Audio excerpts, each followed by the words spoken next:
So I'm going to introduce myself. So I was born in a country called Uganda, and we had a role for girls and we had a role for boys. It was very clear. There was no pink or blue kind of outfit thing going on, but there was a very cultural thing going on around, you're a girl, you do this, you're a boy, you do that. So I remember very young, when I was about maybe 3 or 4, I was told to always be with my grandmother. So I was not allowed to hang with the boys.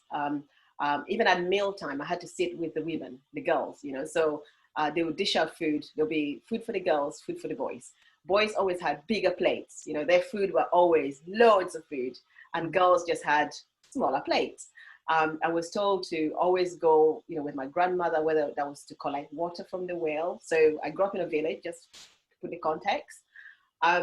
And it was fine. I was not bothered. I was told I had to learn how to cook. So, but from the ages between 6 and 8, I was told how to salt the food, how to, do girly stuff. And for me, that was, there was nothing wrong with it. It was just, that's what happened. That's what you did. Now, fast forward 20 years ago, when I was working for an international company, and that's when I actually first heard about International Women's Day. That was my kind of first introduction to this whole area about, gender equality, recognizing that actually, because of this gender difference, women are or was at a disadvantage. So for me, that started the interest in that area. So for today, so since then, every year, whenever I worked for the company, we would have events. And this year I work for myself. So my name is Faith. For those that have just joined, I own my own company called Transformation 21st. And I'm a coach, I'm a speaker, I'm a mom. That's my main job, actually. I'm a mom, and I'm a very happy mom. And we're celebrating that all back to school today. So for today, we're going to have 2 co-presenters. I'm going to introduce Priya Brown. She's a marketing consultant. She owns her own business called Marketing by P. And she lives in Basingstoke, which is where I am. We're in Hampshire, in England, in the UK. My other co-presenter is AC Addy. For me, I consider her inspirational, but she's gonna say she's not, because every time I've met AC, we've been in a room, and she's always not scared to speak her mind, her truth, and challenge. Actually, I think there was a women's event that we attended together. And AC was like, no, that, she was really like, not outspoken in a negative way, but in a confident way. And I thought she'd be a fantastic person for this session today, because the theme for this year is choose to challenge. And it's not very easy to challenge at all, anything, that we all go through. So we're going to have these 2 lovely ladies with us today, and we're going to just, have a conversation with you today. Okay, so maybe I should ask Priya to introduce herself. Just tell everyone about yourself before we proceed. Oh, thank you so much, Faith. It's really hard to follow up introducing myself after you've spoken, because you managed to cover so much and really well, all about yourself. And I'm like, oh my God, I wish I was like, more like you.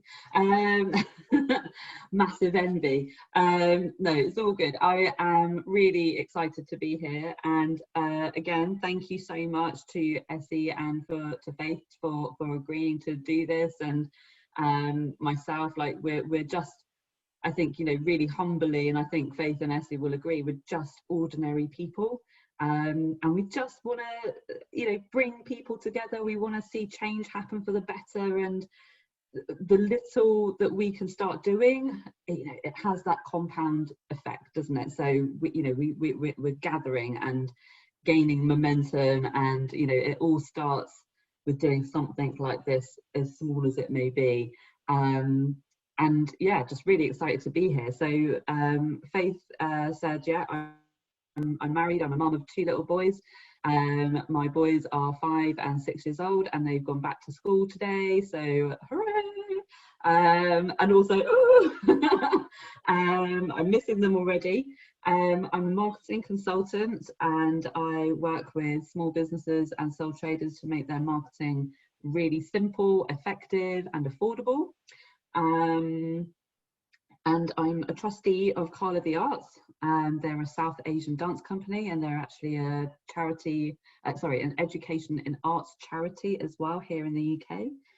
So they do a lot of work with schools and colleges, talking and doing a lot of outreach programs and education programs around the history of South Asian dance and that heritage sort of aspect, but also learning about design, art, makeup, costume, all of that sort of theatrical side of it too. So it's really interesting to engage with what they do, because they cover so many different aspects. I'm also the founder of a small business support group here in Basingstoke for local mums and businesses trying to juggle life and work, and that's called Boss Mamas. And I'm also the local elections candidate for the Women's Equality Party here in Basingstoke for this May coming up. I'll be standing for the Eastrop and Grove ward, which is a very central town centre location, but we're in an all-outs election this year. So yeah, trying to push really hard for equality to be on the agenda and get people held to account. So that's me in a nutshell. And yeah, I'll move on. Sorry. No, great. That's good. We'll ask you about your work as a part of this as well, because I find it really interesting that you have time. You know, the one thing that we all try to find time, and you have time. So I'm really blown away by all that you do, Priya. So yeah, thank you. Thank you for that. Yeah, thank you. Great. And without further ado, AC, can you see us and hear us? I can. Yep, I'm here. I'm just being quiet. So yeah, so I'm Essie Hardy. I just wanted to kind of, just listening to what Priya was just saying, isn't it disgusting that we have to push for equality on an agenda? I mean, that's not good, is it? I mean, it's great that we're doing it, but it's not good that we have to push for it, that it's not there already. So I run a business called Celebrating Disability and another business called the Disability Inclusion Community. I myself am physically disabled. So I run training sessions, do talks and live events, do consultancy, and also provide a online platform for organizations who want to develop their inclusive culture within their workplace. I'm rubbish at talking about myself in terms of just who I am. As you know, I love Robbie Williams. I don't have any children, and I am very happy about that. I never ever wanted children, and still don't. So yeah, love kind of being child free and no responsibility. I can't even keep a plant alive, so I feel sorry for a child that comes into my house. I had 2 plants for Christmas. They were dead by January. So that gives you some kind of idea. I really this year want to focus on all the oppressed groups coming together. So I fit into 3 groups. I am disabled, I'm mixed race, and I'm a woman. And we have Women's Equality, International Women's Day. We have International Day of Persons with Disabilities, and we have Black History Month. But we don't have, let's celebrate everything. Let's work together to make it a better world for everyone. We always section things out, which is what we're always trying to get away from. So I really, one of my projects for 2021 is to kind of influence and support people to kind of think of people as intersectional and think of each other and ourselves as intersectional as well. So yeah, that's a bit about me. Is that okay? Yeah, that's fantastic. That's fantastic. So welcome to everyone that joined. Maybe you've joined slightly later. As we were already explaining, we're just introducing ourselves right now. And maybe I'll give an opportunity for Rosa also to introduce herself, because she will speak as well. She's representing Eve Appeal, our chosen charity of the day. Hi, thank you so much for having me, Faith. So hi everyone, I'm Rosa, and I'm from the Eve Appeal, so I work in their fundraising team, and I'll be sharing today a little bit about what the Eve Appeal does and the work that we do. But we are a women's gynae health charity raising funds and awareness into the 5 gynecological cancers, and I've been working at the charity since 2014, I think it is, so quite a while now, and have spoken with Faith on a number of occasions as she's been volunteering for Eve. but yeah, I'm really delighted to be here. So thank you so much. I'm really excited to hear the conversation today. Thank you. Thank you so much, Eve. Sorry, Rosa, I was going to call you Eve then. Rosa, thank you. It's okay, don't worry. Okay, great, everyone. So in terms of our agenda then, we have this pause, which is choose to challenge. And this year, the theme is really looking at how can we challenge biases that affect women. And I think that every year there's a theme that comes out and there's always a pause. I don't know if you've all done this pause before, but it'd be good, if some of you could do it to, when we end this conversation. But I was thinking, I don't actually need to explain why do we need to celebrate International Women's Day, It's a question that comes up every single year, why do we need to celebrate International Women's Day? And I think for me, it's more of a celebration. It shouldn't be that we're singling out women. I think it should just be we should be honoring the women that fought for our rights to be here. Women that, were persecuted because they wanted to vote, and this is not even long ago. This is, 100 years ago or even less. And even in some countries, women are still being persecuted today. So for me, celebrating International Women's Day and coming together is a way of us saying, we acknowledge that inequality does exist and we want to empower each other to do something about it. Because I'm a firm believer that we can't just say someone is going to, solve the problem, if we don't do something about it. I'm a mother of a daughter. If I don't do something about it, she's going to have the same battle that we all have faced, I'm sure, in our whether it's in the workplace or in school or in our even family. Sometimes, we have cultural differences where boys are preferred to girls. So I don't think we need to go into a real, analysis of why we need to do it. I think I just want to encourage you to keep celebrating it with action. Celebrate it with action, but also creating awareness. So if you work in a very male-dominated environment, look at it as an opportunity for you to actually be a champion and not to apologize about it, not to be made to feel guilty. I remember when I started celebrating International Women's Day, I was called a feminist. I was called all sorts of things that were so negative, and I actually felt really, like I had to kind of come out of my own shell to actually say I care about this, and I didn't really know much about it. But for everyone, there's a website called International Women's Day. So there's a lot of resources that has everything. Anything that you have questions on, they have it answered. So I'm not going to go into a lecture about it because I think it's important for us to just have a conversation and keep this, this session quite light. So choose to challenge. I have got a question for you. I haven't done this before, so I'm going to try it out. It's a mini survey, like a little poll. So bear with me a moment. Technology. You can chat among yourself. There's a chat box. Use the chat box to ask questions, please. Okay, here we go. I'm going to try. Let me know if you can see the poll, okay? Yeah, can see the poll. Yes, can see the poll. So I won't know who has answered what. So be as honest as you can.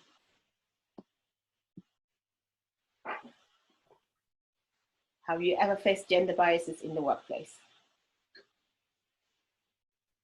Or in your life? As the fact that you're a woman, anything negative. If it's been positive, do share with us, actually, if you've had a positive experience. We don't want this to be a complaining space. Feel free to share positive experiences. Maybe you've been promoted because you're a woman. I remember being hired, for a company. They were looking to increase their gender and race, and I was hired, and my colleagues at the time, one of them said to me, "You're hired because you're Black and you're female," and I had no answer for that person. I just said, "I don't think that's true," but it just to them that was the visual. The company wanted to hire more women and more, I don't know, I wouldn't know, Black people, and I fitted that box. So it was a tick box, from my colleagues' point of view, but for me it was quite offensive because I thought I'd gone through all these hoops to get to that point. So that was quite interesting for me. Okay, has everybody answered the survey? done the survey. I just wanted to also mention that Jill on the chat has put out the 1st of March is Zero Discrimination Day, and in September there is also a whole week celebrating national inclusion. And she's put details in the chat, so perhaps we can share that later on post event, Faith, because that's great. I didn't even know, and I can imagine that there are literally thousands of more of people like me going, really? Yeah. So yeah. I think it's quite new. It's an employee group who've got together, but it's something that we've identified in our work because we did a whole diversity calendar, and it was one that we found that was like, you know, you, as Essie said, you trying to find something that incorporates everyone, especially in a work environment, is really important. So we're going to focus on that 1 week in September and do like a lot of events around that, just to feel fully inclusive. That's fantastic. Thank you so much, Jill. Great. Okay, so I think we've got some answers now. So we've got 12 people that have participated in the survey. I know that there is actually 18 of you. So some of you have elected not to, which is fine. It's your right. So it's just good to give us, you know, a bit of context. So have you ever faced gender discrimination in the workplace? You had yes. Right. I think I'll go to our who would like to share. Let's make this quite a okay. I'm happy to talk about it. I think, you know, it's one of those things that sometimes as well, it just happens and you don't even realize it's happening. Yeah. And I think that was the realization for me, actually. It was the fact that I realized way afterwards, when I was pushed to my limits of how much I could take, I was like, hang on a second, why is this happening? I didn't understand why I wasn't being promoted. I didn't understand why I wasn't being given the opportunity to get any training. I'd actually been in the job for 5 years. I'd come back from maternity leave, and this is probably a story very familiar to many. It's the fact that you don't stay in touch, even though you want to, and you try and you reach out and perhaps you have conversations. I was very unfortunate and lucky to also be having to go through a restructure at the time. So all of my consultation was done remotely over the phone. And when I came back to work, I realised that I hadn't been invested in as an employee for 3 years. And basically the reason for that was that the female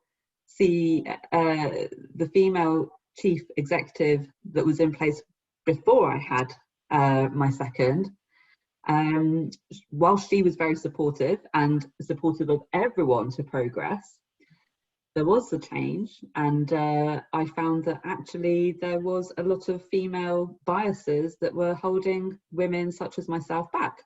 We'd become mums, you know, and there was this real lack of investment. It made me feel rubbish, quite frankly, really undervalued.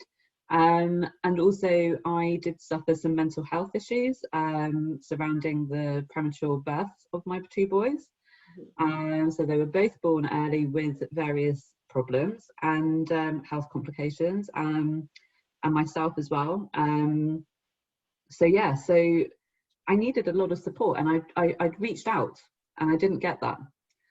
And again, I felt it wasn't until afterwards, it wasn't until right at the end when I was thinking, right, you know what, we've got an opportunity to move out as a family.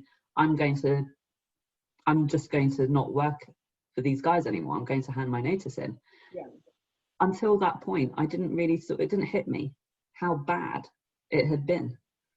And I think it's a really unfortunate place to be in for a lot of women, I think, because those avenues of support sometimes don't feel as supportive as they ought to feel, or perhaps as open as they ought to feel, and that you can get persecuted for raising issues, you know. There are those repercussions that if you raise something, that actually it will just make the whole situation worse. And I don't have the single answer to say, right, this is how you mitigate that, but I do feel that when I experienced those biases at work, that's, you know, it really did put me back in my confidence as well, personally, which isn't how anyone should be made to feel. No, not at all. Not at all. And, you know, thank you for sharing that, Priya. And do you feel that having been through it, if you were to experience something like that again, you'd be more, you know, vocal? Do you think you'd be more kind of like aware of it straight away? Or do you think actually for Absolutely. you, it's still, you know, you kind of reflect upon after it's happened and you think, actually, yeah, that is... I mean, hindsight's a wonderful thing, isn't it? Yeah. Absolutely though. Yeah, absolutely. I can 100% pinpoint all the various factors that influenced that whole experience and shaped that experience. And that is the reason now why I do what I do, you know, particularly around the campaigning and the activism and speaking out and having those conversations. I've had that lived experience. And I think, you know, until you do have that lived experience, you really do feel that true passion, that real urge to be able to do something, to change it. And it doesn't just become about what you've experienced, it becomes about what everyone else also experiences. And I think, you know, equally, not just for women, but also for men, there's this real toxicity that if you start complaining about something, you know, that, well, why should you be? You know, that's the norm, but it's the status quo. Challenging the status quo, regardless of what gender, I think it's really awful. That if you're that one person that calls it out or challenges behaviour or wants to see change happen, you know, there is a lot of resistance. So yeah, that absolutely. Now going back, I wouldn't have any problems holding back and saying what I think. But you know, like I said, hindsight is a wonderful thing, and I'm very, very, very lucky I did not face direct discrimination or harassment or abuse that I've had to follow that up with a tribunal. And I think that's really important to acknowledge. There are plenty of people that have, and they need that support, and they ought to absolutely have that support.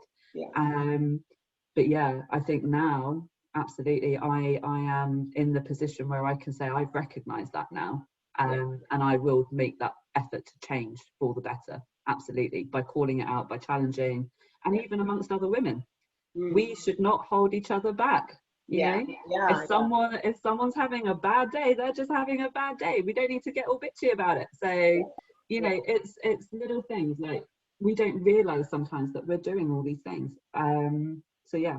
Okay, great. Thank you. No, thank you. I've had an experience that it's a bit, I was just thinking while Priya was talking, it's a bit close to the bone. And so I mean, I'm fine talking about it, but because it's close to the bone, I don't want to offend anyone with it. So this is, when I tell this is my experience only, and I understand that it's completely my experience. I used to work for a charity in Basingstoke and volunteer like 11 hours a month. And I was doing a shift one evening, and after we'd done the shift, we had to go into another room to debrief. So the room had a step down to it. So I can't get up and down steps without support. So the kind of the guy that ran the kind of the group helped me up the step. And as he helped me up the step, he whacked my bum. And he didn't just wipe my bum, he actually slapped my bum and gave it a squeeze and a rub and then let go. And so I thought, you cheeky effer, and then carried on. And I did what I needed to do and moved on. And it, you know, this is why I want to be clear, that's my experience. It didn't kind of throw me off at all. I wasn't worried about my place there. I didn't think that I couldn't go back or anything. However, I told a colleague, and he used it as part of his tribunal case that he just so happened to be having against this this charity. Wow. And so for me, and I told him in kind of the way that I'm telling you guys now, so with no kind of anxiety or anything in my voice, because for me he was just a cheeky man, and it didn't affect how I felt. But the fact that he used it for his case affected me more than what happened itself, because he picked up on something that was quite big at the time, quite big for other women. Obviously, #MeToo and all of those things was going on at the time, and he used it for his own purpose. And that really affected me a lot more than the event that happened to me itself.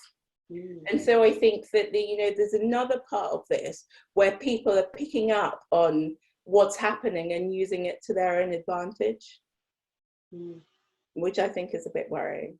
Yeah, that's very interesting. Thank you for sharing that. Thank you. So just so that can you all see the survey? Sorry, the poll from yeah, you can see the results? No, we can't see the results. Just seeing your PowerPoint presentation. Okay. Yes, now we can. Now we can. Got it. Yeah. You can see it?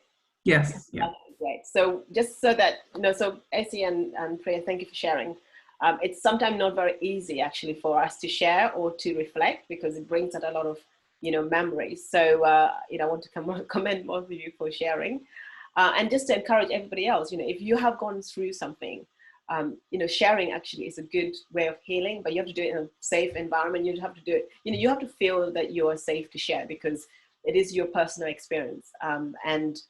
Sometimes, so sometimes it's very important to share because it can help others as well. Claudette, I saw your hands was up. I just wanted to say something. With the questionnaire, Yes. I put never experienced the gender equality, but after hearing what you guys just said, I actually have experienced something, and I did take it to heart at the time, but I'd forgotten about it. But actually, it was, I worked in education, so it was actually in a school environment, and it was male and female teachers.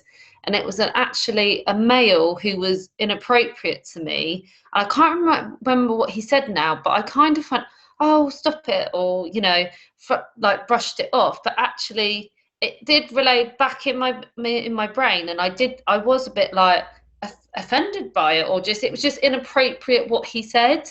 But I wouldn't have even related it to what we're saying today until now. I've just heard other people's story. You don't even realize sometimes you're in that situation. Yeah, definitely. And I think that's slightly, one of the most dangerous things, isn't it? As women, we have these things all the time happening to us, and in a way we just accept it as the norm, and this is how these things continue. So, I think that's really important to share. Thank you very much. Yeah, that's okay. Yeah, just want to second that with Essie as well. Like, Claudette, thank you for sharing, because it's one of those awful things that we do sort of sweep under the carpet. It just becomes a norm, that's just what's expected. Or, a lot of the times in particularly from an Asian perspective, even though I'm got mixed background with my mum and dad and things like that, there are these sort of like cultural references that tell me that I have to be, the subservient gender, I have to just take it. I am there to be looked at, blah, blah, blah, not to be heard, just to be seen, all this stuff. And I'm so grateful that my parents have never fostered that. They have obviously had some influences, but they have never said, right, that's the only way. They've encouraged that independence and that diversity and the opportunity to be heard and seen, and do and take action. And I think empower yourself, Claudette, because you're not going to be the only person that when you have these kind of conversations, if you feel like you've had something happen, actually do talk about it to someone. Feel comfortable to do that as well, because the last thing you want to do is then just perpetuate it and say, oh my god, yeah, that did happen, but I'm not going to acknowledge that or say anything anymore. Yeah. I think this survey is a really good survey, but I think one of the things I may have added was allies and supporting each other. Yeah. So, how do we move through this? We support each other and we work together, and we become a voice to speak up against this. And even by saying, did you realize that when you said this is how it affected me? Yeah. Or when this happened, when you said, I'm not racist, I've got a black friend, that actually means something. Yeah. I think because the amount of times I hear that. Yes. Yeah. That's which we all do as well. Yeah, and I think, so in terms of, I had what you said there, because I think that was my attempt at the question too. What action will you take to challenge gender inequality? And I know it's a bit kind of I'm just using inequality, it could be bias, it could be, you understand what I mean. I mean, the moment that you see, even in the meetings, I coach a lot of women and they say to me, Faith, I'm a confident person, but I'm in a room full of men. I don't speak up, or when I do speak up, they think I'm being aggressive, and that, they're actually being told that they're being aggressive. So how do you have that balance? How can you get the balance right? And I think, the inequality has, and biases, comes in all shapes and forms in a way. But I think you as a person, you can actually tell the difference when you're being treated differently, and whether that's to do with your gender, your race, everything. There's all sorts of inequality that goes on. And I think when we're talking about, choose to challenge, it's about saying that you have a choice, start using your voice, feel empowered. Don't feel like, because you're maybe the 1 out of 20, or, you don't have a voice, or you're less senior, you can't. I think you do damage to yourself and to others if you don't, challenge the situation. I mean, of course, you have to feel safe that you can do it. You have to be in a position that you can do it. Sometimes you have a job and you're powerless, so you feel like you can't do it. So, but I think it's just recognizing that there's that choice. It's really empowering, and it's something that I want to encourage all of us to do. So yeah, so I'm not going to go into everyone's biases. If you want to share, do use the chat. The next question was really around what action will you take to challenge the inequality. So you could answer more than one, and most of you did here. Speak up more for yourself. So I'm going to ask AC maybe about this question. What action do you think would you recommend, or has it worked well for you when you're challenging gender inequality or any inequality at all? I think that in a way, I'm not the wrong person to ask, but the way I take it is just say it.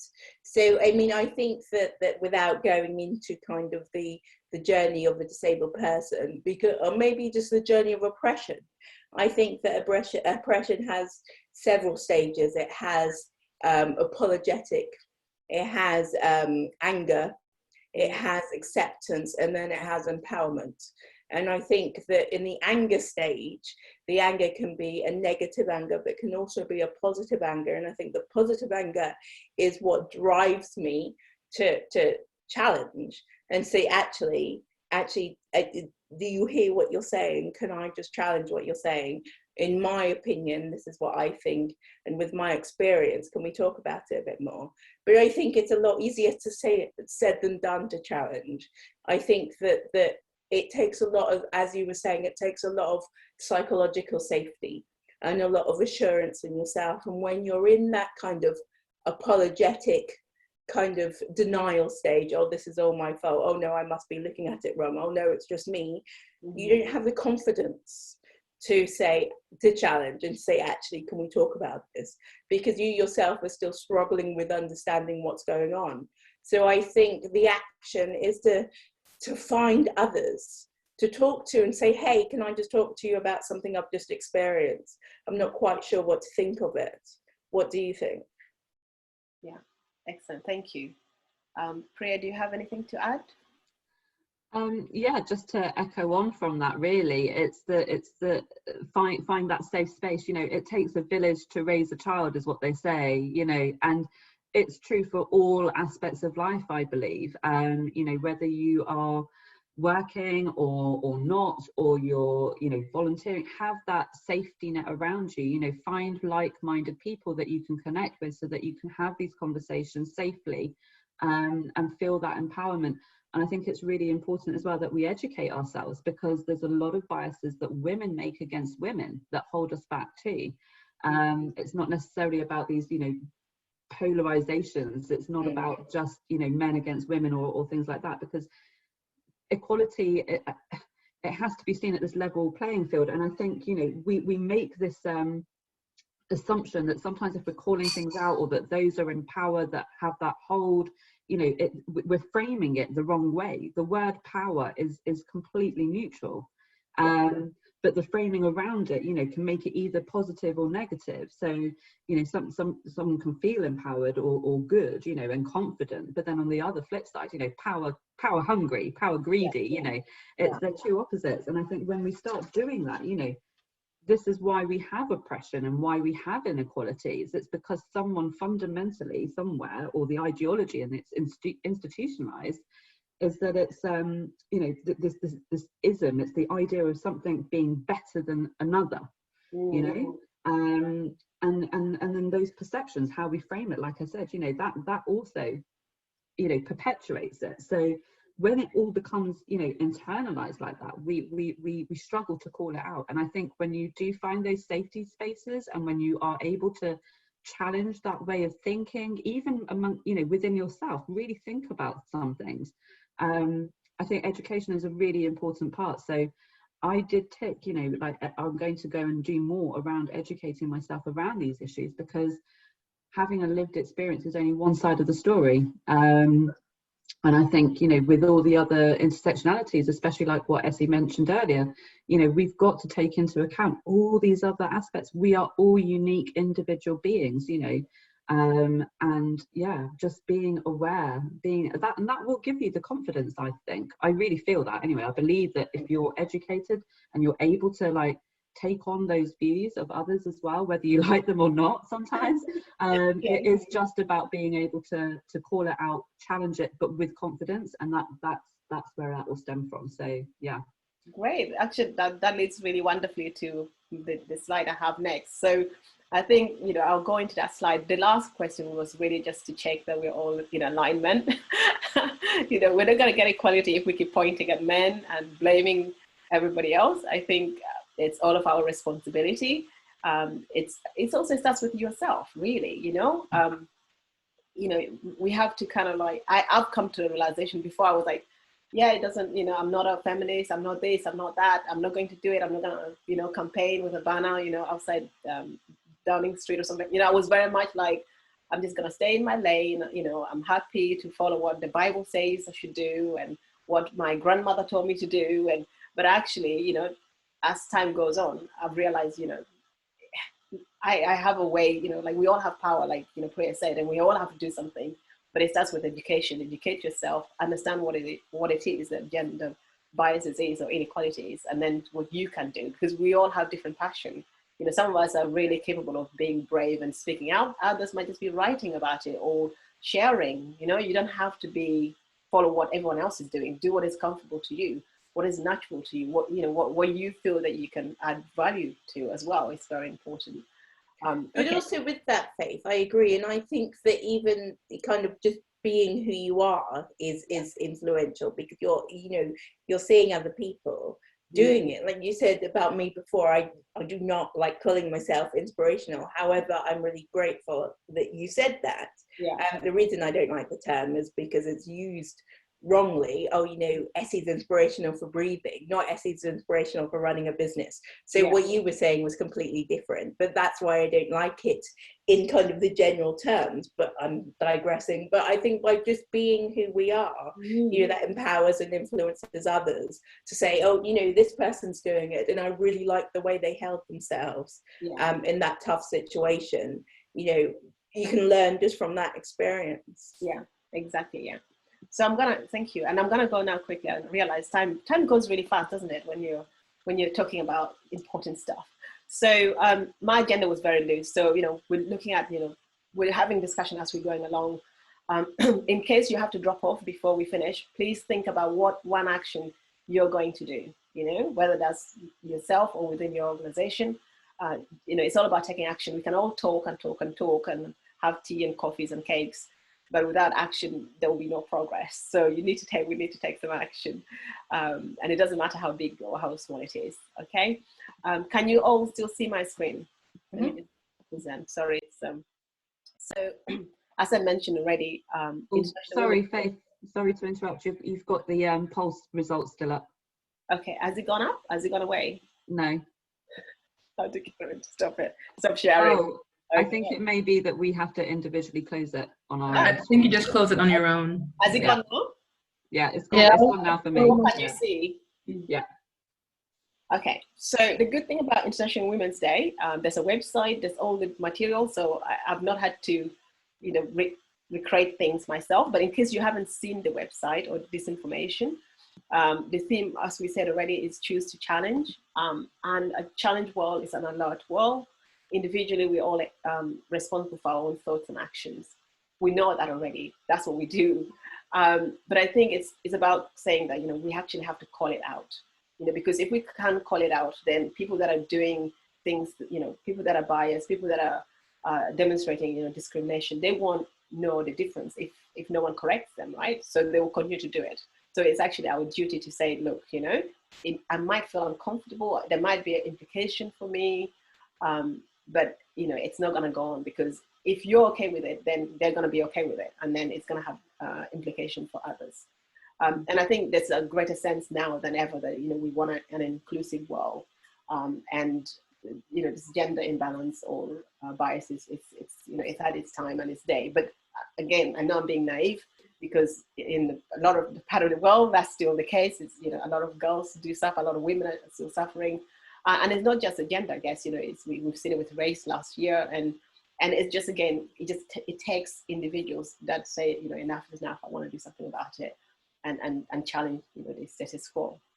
And then in terms of biases that are only women in the workplace, we talked about it roughly, but I think there's acknowledgement that COVID has had a negative impact on women, not just women with children, but I think in general, you know, if you look in the UK, for example, a lot of jobs that are normally filled by women, you know, whether that's in retail, whether that's, you know, in a sector like, you know, in airlines or other, you know, there's a lot of women that have been put out of work, and that's going to have an implication for gender equality in terms of things like pay, things like equity. So it's being aware of those issues, and I know we can't do everything about it, but again, it's just raising awareness and thinking, actually, you know, now more than ever, we still need to kind of, you know, keep pushing for equality, you know, in terms of gender equality.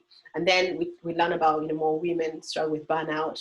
And I know that from, you know, my own experience of having children, you know, the balancing is really, really tricky and really, really exhausting. So that can also have an implication on your career. You might decide that, actually, when I go back after maternity, I'm gonna take a part-time work, or, you know, something that's less stressful or something like that. And again, that's gonna have implication for, you know, when we look at leadership, gender leadership, and we think we have less women, and we're looking at studies after studies, but the reality is, well, you know, that there is obviously something that's happening because of how, you know, the gender of women that is causing this imbalance. So it's about being aware, but also it's about saying we need to address these things, because if we don't, you know, nothing is going to change.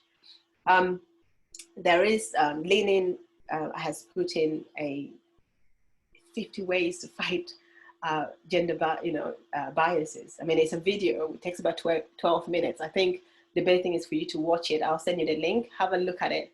But it's interesting, because when I started looking at the different biases that exist, you know, it's over, you know, it's like mind-boggling.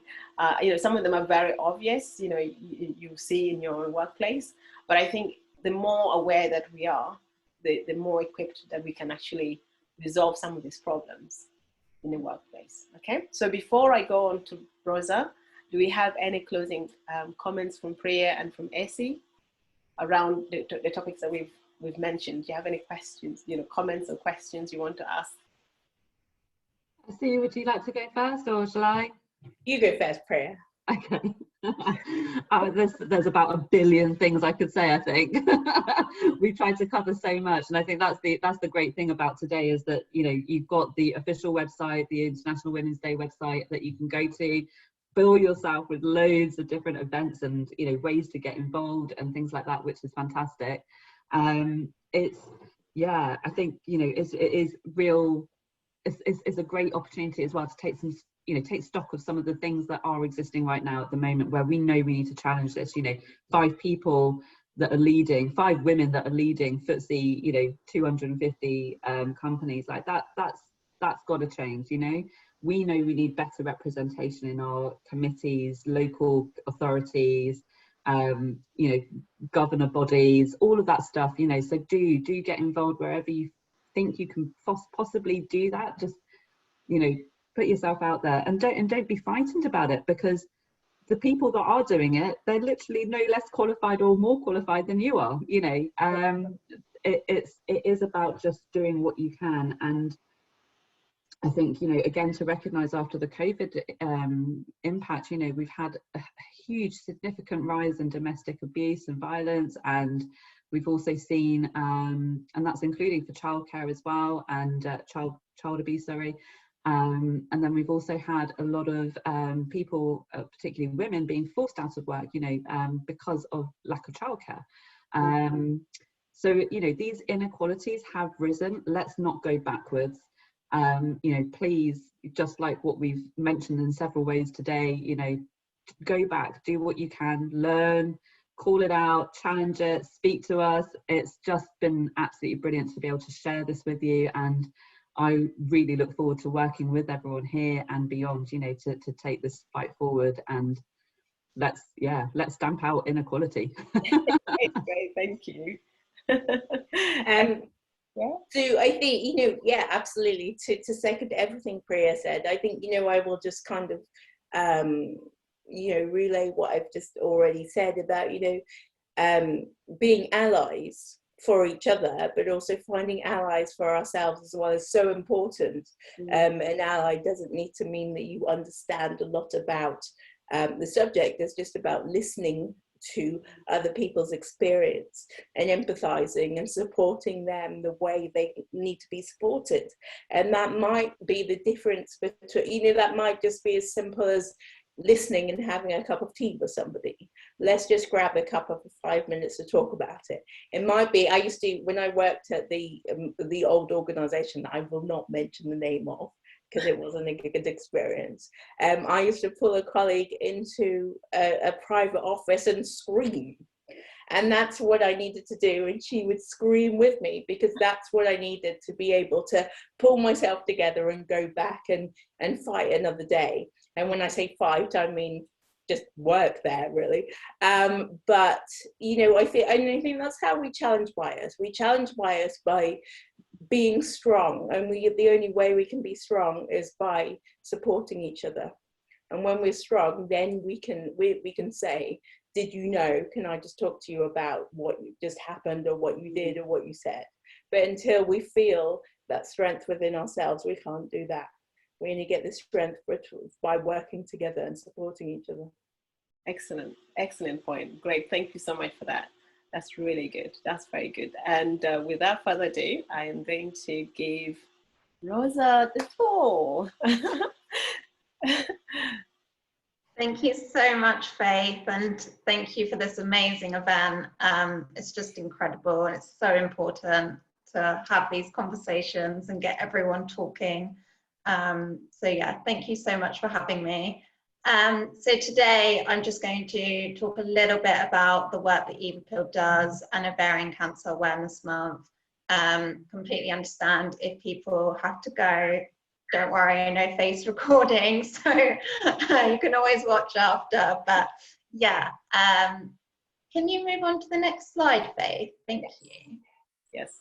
By the way, that was my invitation to leave. Don't leave yet, everybody. Okay? No, don't leave. No.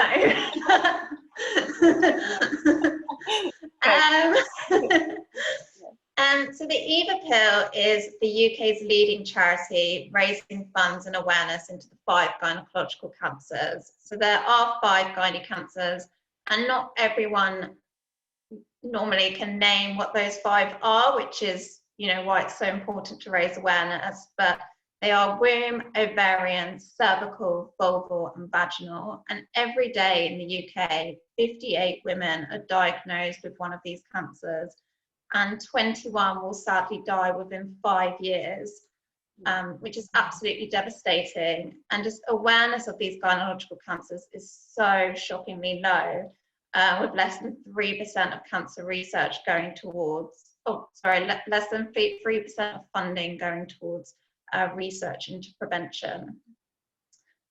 Which is exactly why, like I've said, raising awareness is just so important. And this stat was actually taken from a survey that we did last year as part of Gynecological Cancer Awareness Month in September.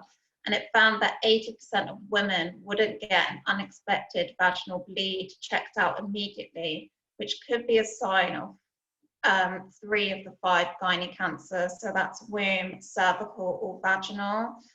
And it's just so important that we're able to pick up on early symptoms of these cancers, so that we can have the best possible outcome. So just being really aware of like what those symptoms are, raising awareness, having open conversations, with friends, family, and your GP if you need to, is just so important, as well as that education around gynae health. And there's a lot of taboo around gynae health and talking about periods and abdominal bleeding, and just being aware and having those conversations can save someone's life.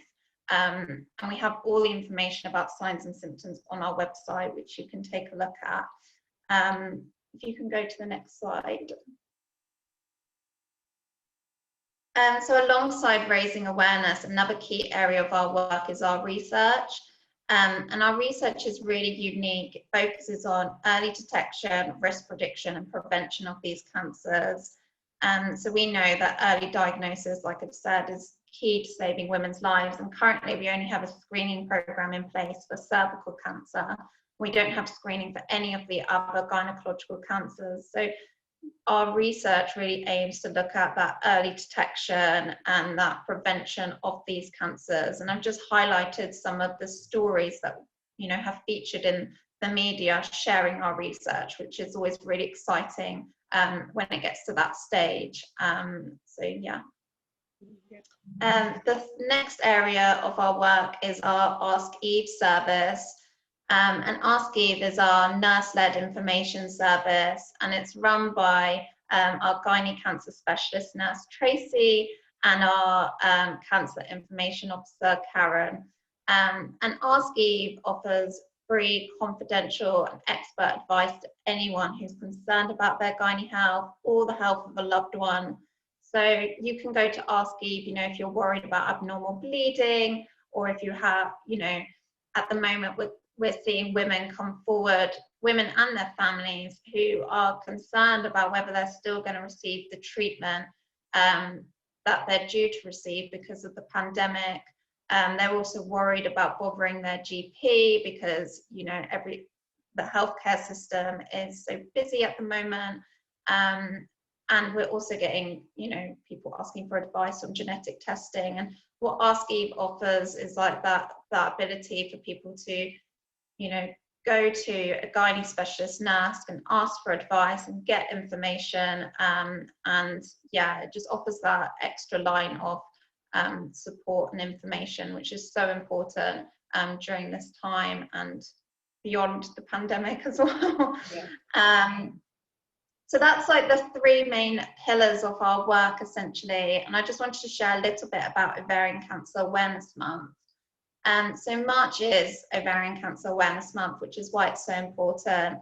And ovarian cancer is the 6th most common cancer in women in the UK, with more women dying from ovarian cancer than any of the other gynecological cancers, which is just really sad and shocking. And because symptoms of ovarian cancer are often the same as other less serious conditions, can be really difficult to diagnose, which is why it's so often diagnosed in its later stages, when unfortunately it's less treatable.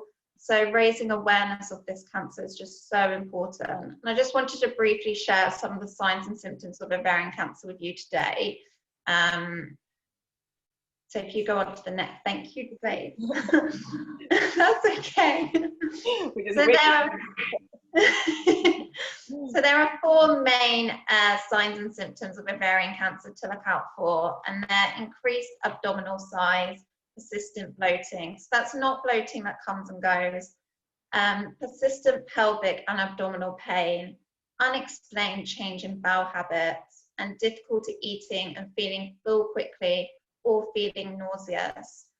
And it's really important to obviously be aware of these symptoms. So ovarian cancer, like I said, can often is difficult to diagnose, and IBS can often be diagnosed instead of ovarian cancer. But being aware of these signs and symptoms is just so important. And if you are experiencing any of them or know anyone who is, go to your GP. It might not be ovarian cancer, but just having that conversation or even contacting our Ask Eve service is just, can really help. So just about what we're doing throughout Ovarian Cancer Awareness Month. So we're encouraging people to make change happen, and just your support today is, helping us to do that. And one thing that's really clear is cancer doesn't stop for COVID. Like, unfortunately, there are women who are still being diagnosed, and we need to continue to raise awareness amongst friends, family, colleagues, fund medical research, and keep our Ask Eve service going so that anyone who is concerned about gynae health has somewhere to go and talk and get the advice that they need, so that ultimately together, we can protect the mothers of today and the daughters of the future from these cancers. So thank you so much, and thank you so much for having me today. No, you're welcome. Thank you so much. Yeah. So for everyone, even though the event comes to an end today, the fundraising doesn't. So, do feel free to, share the fundraise, a link that we have on an Eventbrite with other people. And for me, it's about raising awareness. The way I came to know of Eve was a friend of mine, uni friend. Actually, was 30 years old, and she had ovarian cancer, and she was literally last months of her life. And a friend sent me an email, said, "Faith, could you pray for my friend?" And I just thought, I could do more than pray for your friend. And I did actually get to meet her friend at an Eve event at that time. And she suddenly passed away, but it was just, she raised so much money and so much, so much awareness, that I think sometimes that is all we can do. It's not, the charity do need money, but they also need awareness, because the more people that know about their work, the more funding they get, the more women can, get seen early, right? Which is prevention is better than cure in these cases. So thank you so much, Rosa. Thank you so much, ladies. Happy International Women's Day. I want to say thank you to Priya for your time. Thank you, AC, for making yourself available. Very short notice.